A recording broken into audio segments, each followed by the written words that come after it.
মানে গঙ্গায় তোর বাড়ির পাশে ওই দেখ ওই বাঁদিকে দেখা ওই দিকে গঙ্গা ওই দেখো কি করবো বল তুই বললেই ছবি তুলে দেবো এই সেই মেয়ে ছবি ভিখারি তুই বল বল কি দেবো। কাল আমরা 2-3টি দর্শনীয় স্থানে গিয়েছিলাম, তার মধ্যে একটা হলো মার্বেল প্যালেস, যেটি রাজা রাজেন্দ্র বাহাদুরের বাড়ি। এটা এখন ব্যক্তিগত মালিকাধীন, এই জন্য এখানে টিকিট মূল্য নেই, তবে এখানে ঘুরে দেখানোর জন্য গাইড আছে। আর এটি মার্বেল প্যালেস নাম হওয়ার কারণ এই মেনশনটি মার্বেলের তৈরি এবং এখানে ভাস্কর্য আর মেঝে সব কিছুই মার্বেলের। এখানে মার্বেল ছাড়াও বেশ কিছু ব্রোঞ্জেরও মূর্তি আছে। আর এখানে গাইড আমাদেরকে বলেছিলেন যে এখানে ছিল ভারতের প্রথম চিড়িয়াখানা, পরে আলিপুরে হয়। এখানে সেই চিড়িয়াখানাটিও আছে, অনেক ছোট হলেও বেশ কিছু প্রাণী এখনও আছে, হরিণ, বাঁদর, কিছু পাখি। এখানে মিউজিয়ামও আছে, কিন্তু সেটি এখন কাজ চলছে বলে বন্ধ আছে। আর এটি সোমবার আর বৃহস্পতিবার বন্ধ থাকে, বাকি দিনগুলোতে 10টা থেকে 4টে পর্যন্ত খোলা থাকে। তো আপনারা চাইলে এখানে যেতে পারেন, খুব সুন্দর জায়গা। আর এই জায়গাটি মুক্তারামবাবু স্ট্রিটে।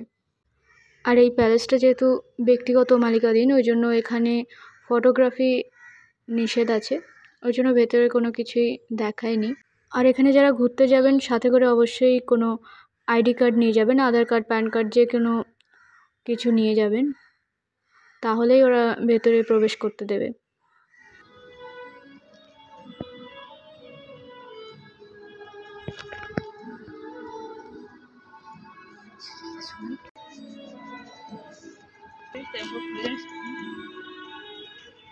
এরপরে আমরা গিয়েছিলাম রবীন্দ্রনাথ ঠাকুরের বাড়ি, জোড়াসাঁকো ঠাকুর বাড়িতে। এখানে প্রবেশের জন্য টিকিট মূল্য আছে, আর ভিডিওগ্রাফি, ফটোগ্রাফি নিষেধ থাকলেও বেশ কিছু জায়গায় ফটো তুলতে পারবেন, কিন্তু তার জন্য আলাদা করে টিকিট কাটতে হবে প্রত্যেকটা ফোনের জন্য। ফটো তোলার জন্য যে পারমিশন টিকিট দেবে সেটার জন্য 50 টাকা নেবে।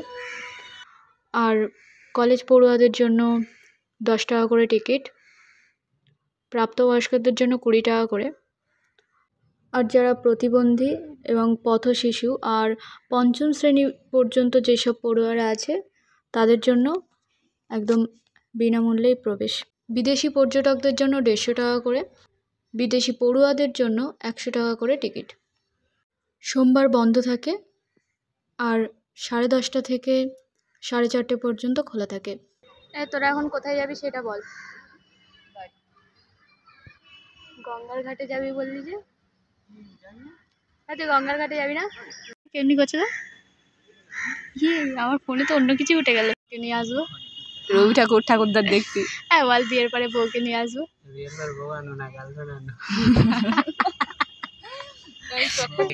এরপর আমরা গিয়েছিলাম গঙ্গার ঘাট।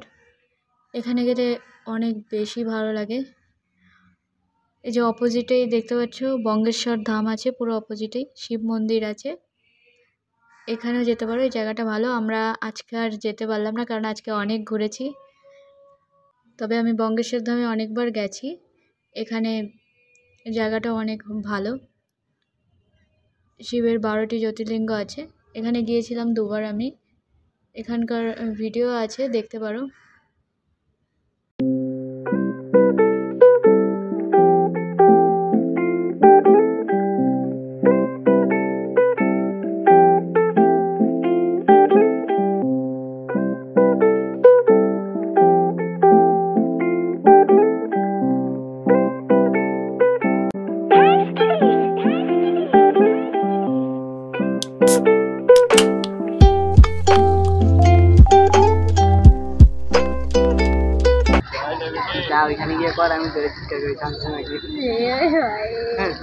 এত ভিতর দেখ কোথায় জল হচ্ছে, দেখ দেখ দেখ, এই আরেকটু নিচে নাম, সামনে যা, এখানে শুনে যাবে, এখানে আসতে করে আরেকটা সামনে যায়, এখান থেকে শুনে যাবে, এখানে বলে এ পূজা দেখতে পাচ্ছেন চলে এসছে আমাদের শ্যামসিমাগি পুকুর ঘাট থেকে জল তুলছে। হ্যাঁ, পিছনে কচুরি বানা শ্যামসিমাগি। এই পূজা তোকে শ্যামসিমাগি বলছে। পূজা শুনতে পাচ্ছিস না? শুনতে পাচ্ছিস না তোকে কি বললো?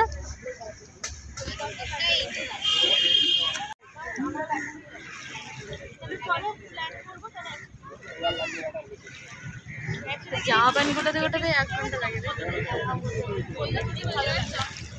আমাদেরকে গঙ্গা জলে ছিটে দিবি না? গঙ্গা জলে ছিটে দিবি আমাদেরকে দিবি না? চাল হচ্ছে যাবি না পূজা? এত মা ডাকছে, এত মা ডাকছে না? বাড়ি যাবি না? বাড়ি যাবে না বলছে।